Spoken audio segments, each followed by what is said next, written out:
Hello everyone, I'm Brian. Today I'm writing to Practice of Life of Renunciation of Material Desires, Monastic Values of Spiritual Life. So I'm kind of curious about this. Practice of Life. Like, what do you do when you renounce the material world? Actually, it says material desires. You're not renouncing the material world. You're just renouncing the material desires. So meaning that you still live in the world, you still participate in it, you still purchase material things, but you just don't have that desire. Also, for those of you who do not skip the beginning or intro, um, so I hope this to be my first, I guess, membership video whenever it's fully done, of course, which hasn't started yet, so do not join yet. Hopefully, in one of the videos, I'll make the announcement. Or maybe I'll make a dedicated video to it. But I just got it. I got to read up on what I have to do, so I do it right. I can't wait, honestly. I'm kind of curious myself. So, anyways, let's go and get started with the video. This question is from Donna.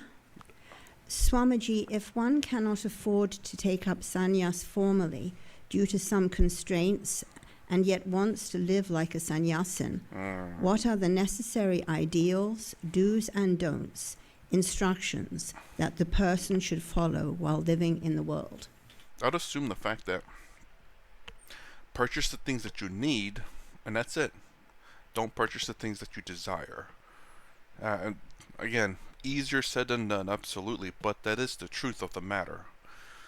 It's going to take work because obviously we have wants and desires in this life.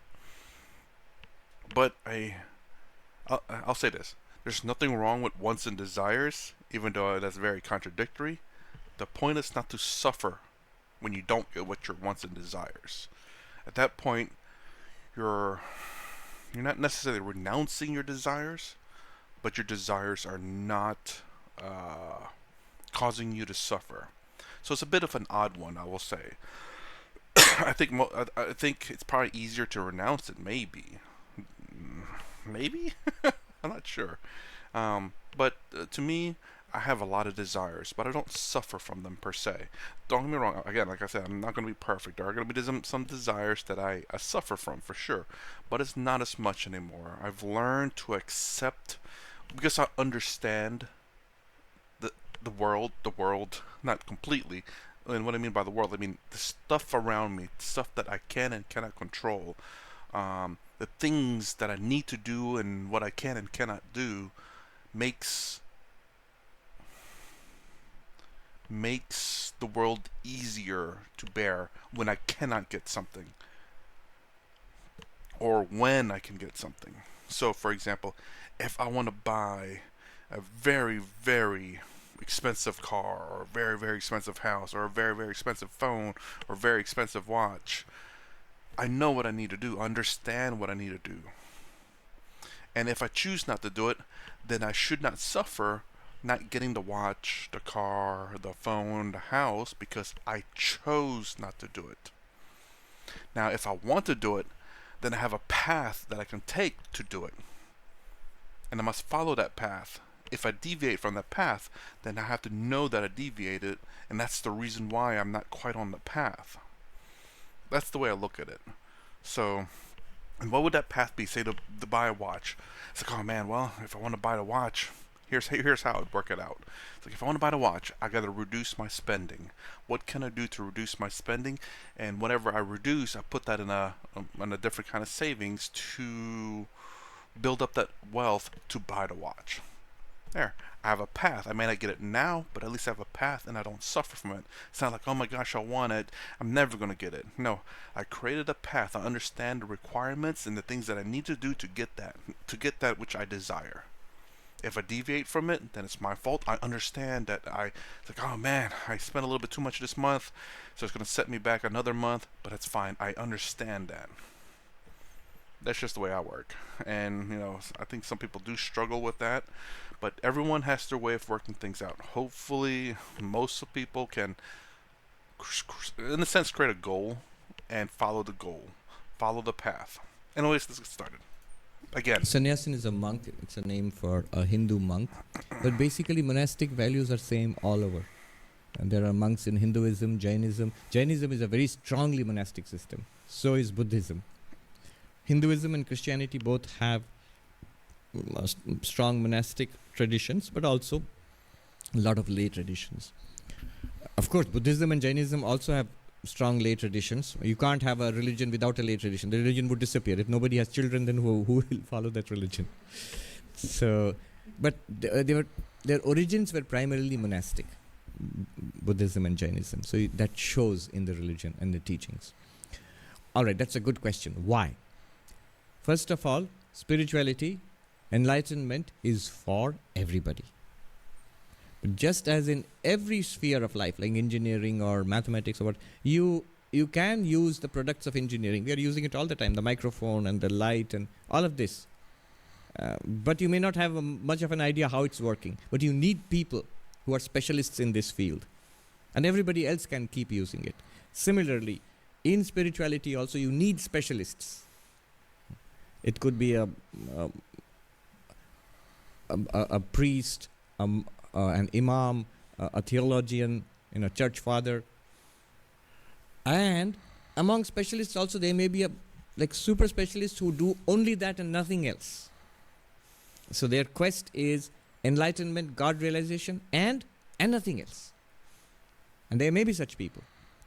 So some religions have strong monastic traditions. Now these values are of use for everybody. Everybody does not have to be a monk. Everybody can and I think should be spiritual. Everybody can be spiritual and should be spiritual. Everybody can and should search for God. Not everybody can or should become a monk. It's not necessary. But the teachings, the monastic values are of great help in those who are on a spiritual path. What is the help there? I tell the story of the monkey. The one used to come and steal vegetables from the farmer. The farmer couldn't prevent it. So how to trap the mischievous monkey? So he devised a trap in which he put a vegetable inside a narrow-necked bottle.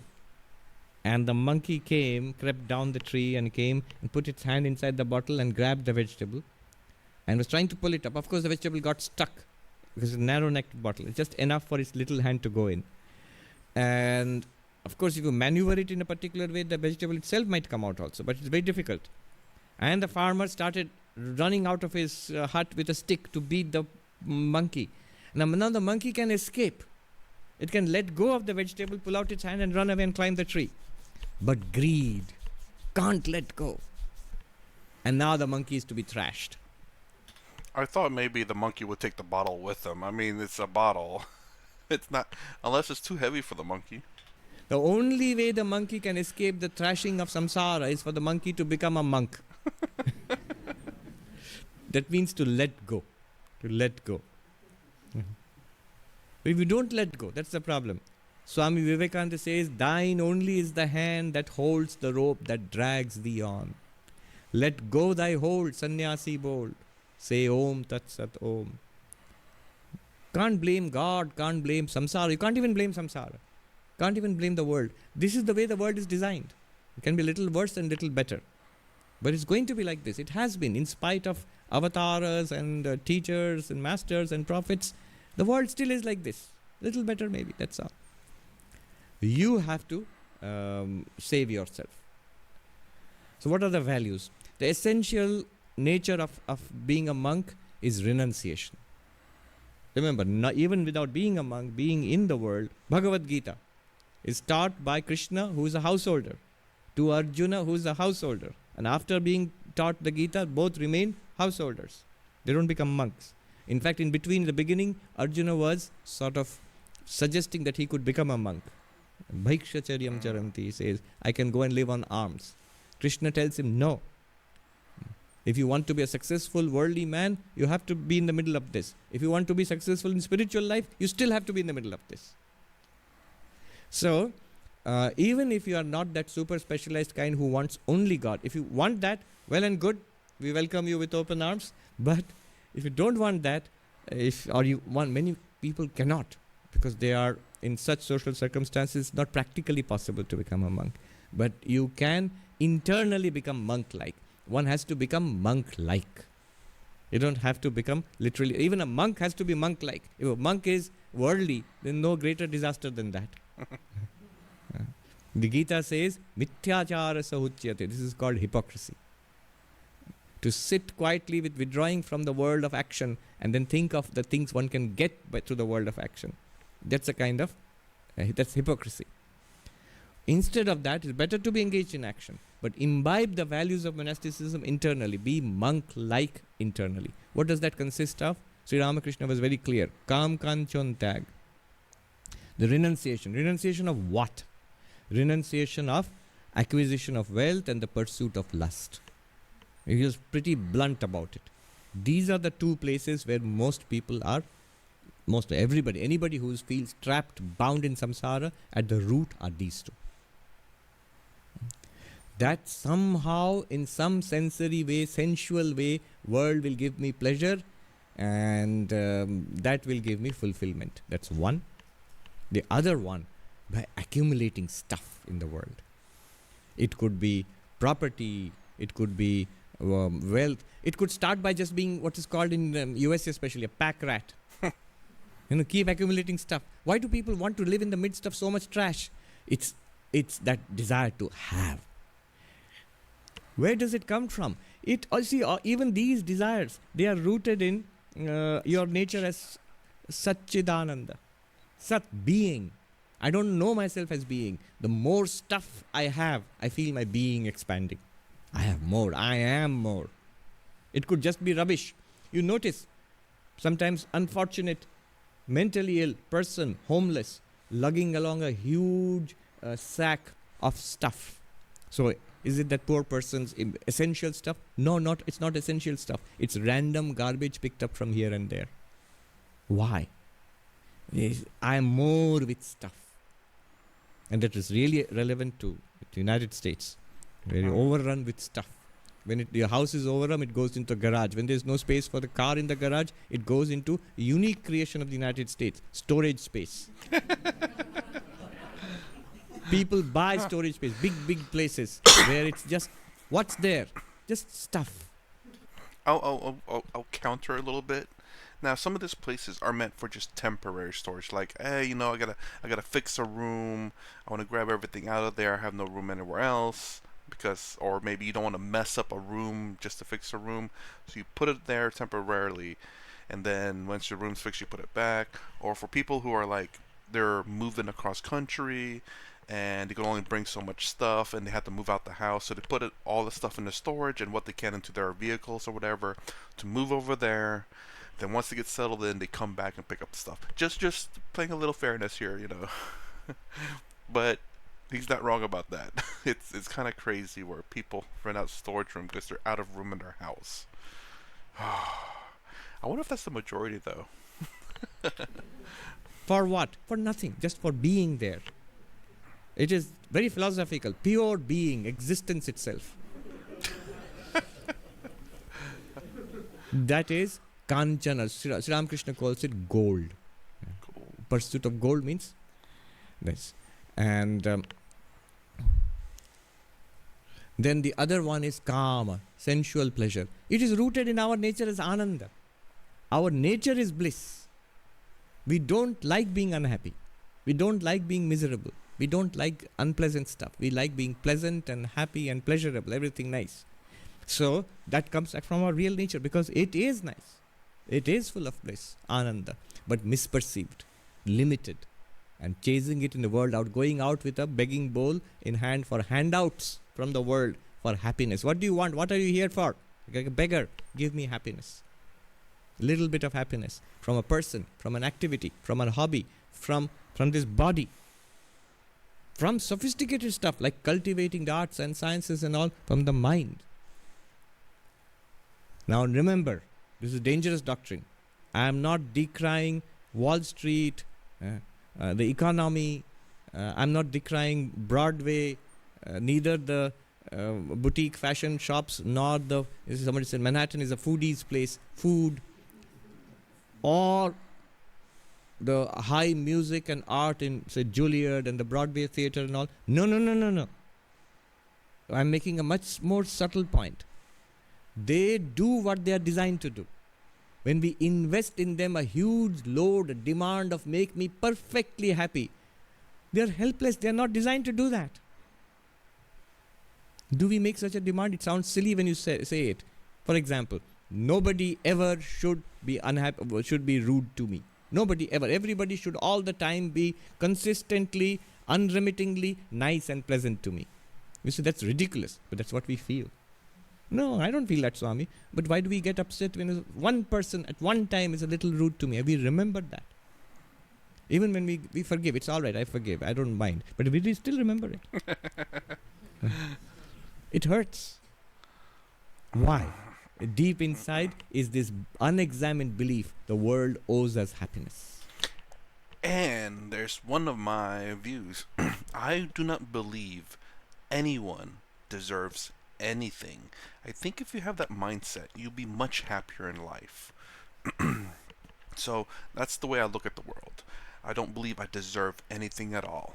I hope that I can earn things.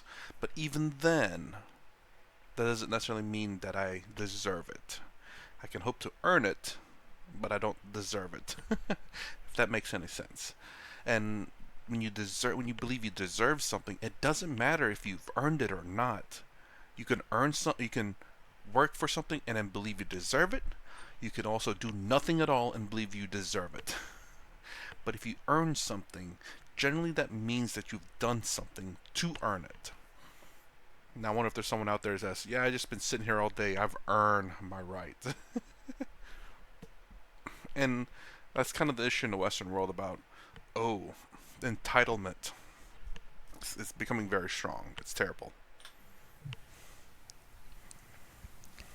So, renunciation of gold, renunciation of lust. That is fundamental renunciation. With that can come all kinds of other renunciation. But it's a good principle. Even in the world as a householder, can I minimize, can I have this old adage of simple living and high thinking? Believe me, simple living and high thinking is the formula for happiness. We do just the opposite. High living and low thinking. Swami Vivekananda said,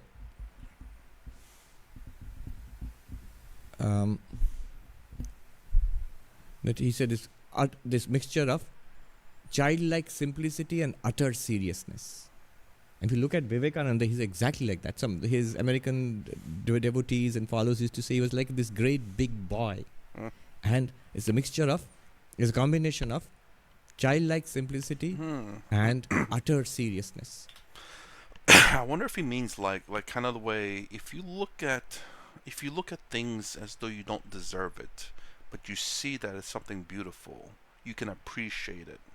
It's kind of like how the child experienced life for the first time. And what I mean by this, I guess not life in terms of Advaita Vedanta, but life as in just experiencing the world.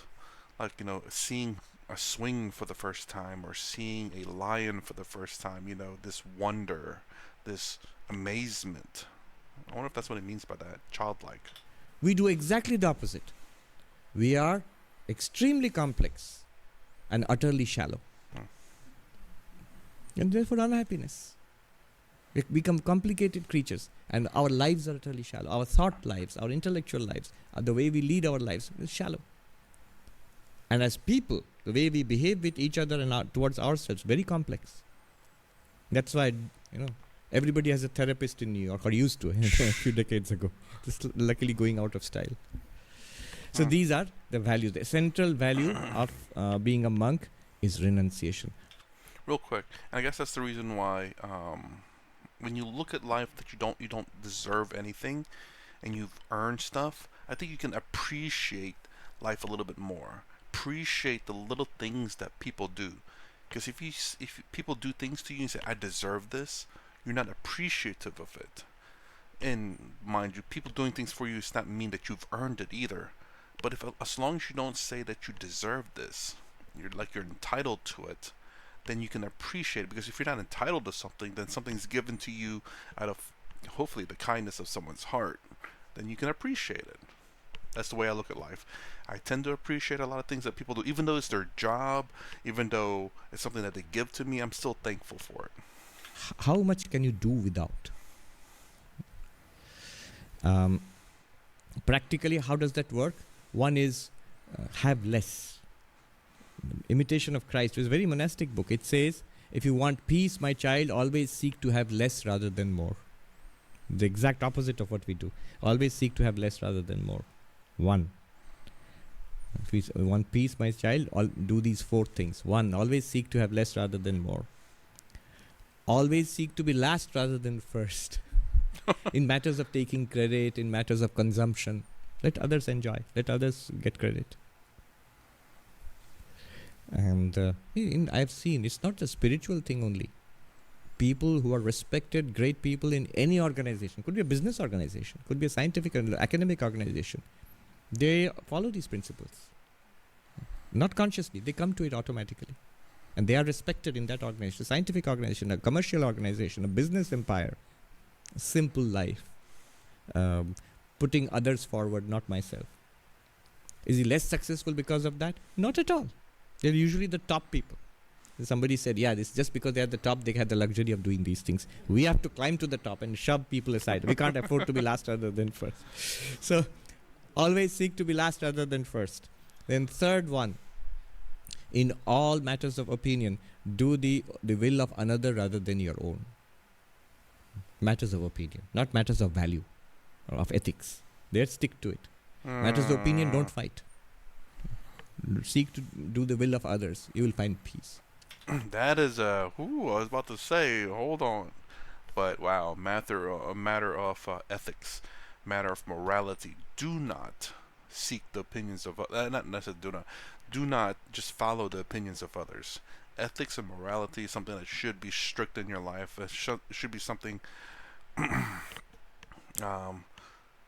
something that is, I don't know how to describe it, rock steady, something that's stone, something that you shouldn't change your morality or your ethics just because of someone else. Mind you, it should change only for the betterment, but not for the worse. Not because you think something, but because you know something. I don't know, I'm saying a lot of words there. But the truth of the reality is that your morality and ethics should not be changed on a whim or for an opinion. It should be something that you have to really look into and self-reflect and say, man, maybe what that person said was right. Maybe I have been doing this wrong all this time. Maybe I should change. And the last one, most difficult, these are in order of difficulty. The first one, always seek to have less rather than more. Difficult but doable. Second one, always seek to be last rather than first. More subtle, more difficult. Third one, always seek to, in matters of opinion, always seek to do the will of others rather than your own. More difficult. And the last one is most difficult but most powerful. In all matters, try to see and accept the will of God. Because it's the truth. Whatever happens here is literally the will of God. You may not like it.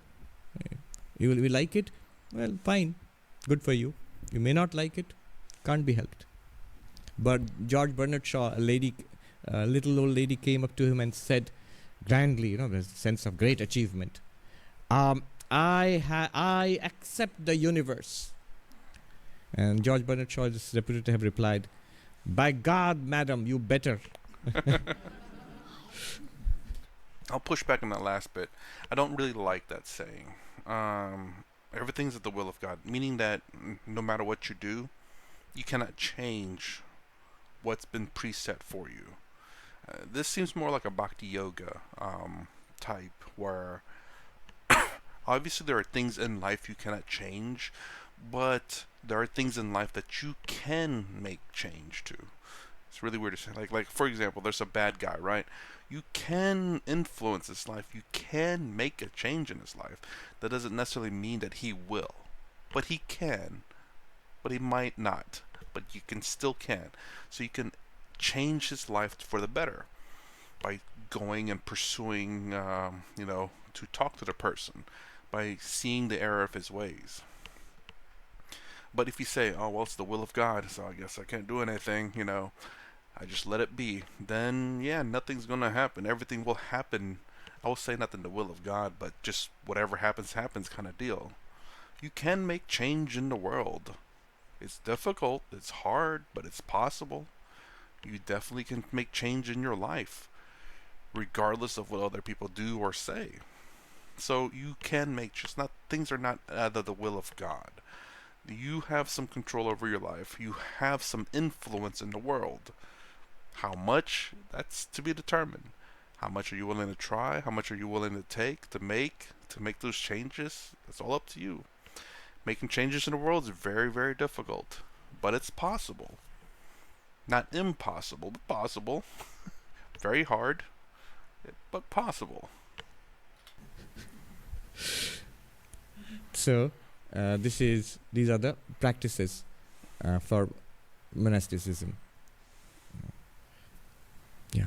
One Swami was asked in the Himalayas, well, he asked the question to the people sitting around him, what is the characteristic of a monk? And people gave different answers. Somebody said, Brahma Jnana, the knowledge of Brahman, enlightenment is the characteristic of a monk. The Swami said, no, enlightenment is possible for everybody. A householder also can be enlightened. Then what's the characteristic of a monk? As our sadhu said, that the teacher, Tyag, renunciation, letting go, externally even letting go. Internally, of course. Internally, monk-like, everybody should be. For a spiritual seeker, you automatically will become a monk-like. In fact, if you are a great writer, you become ascetic. You're a great scholar, you become ascetic. You're a great scientist, an artist, you become ascetic. Except with regard to your art, everything else it drops away. You can't achieve a great. You don't even have to deliberately do it. Your passion for that will make everything else drop away. So that's the best kind of renunciation. When your passion for something high lets everything else drop away. But if you calculatedly kick out this thing, kick out that thing, it can become artificial. Oh. Okay. Yeah. Well, I don't really have much else to say at the end. I believe I said everything I needed to say. So that's my reaction to renunciation of materials desire. Which again, I guess it's pretty interesting to have. I guess maybe I do have something to say. To be monk-like as opposed to be a monk, which that's kind of the thing I was trying to say. I think in the very beginning, or at least I was thinking it, where you don't have to become a monk, but you can have these attributes or ways of life, I guess, to be monk-like. I know I didn't say monk-like, but to kind of just give up on their worldly desires. Again, and also not suffering. So anyway, this is my reaction. If you like my content, please consider subscribing. Thumbs up the sound down below. Thanks for watching. I will see you in the next vid.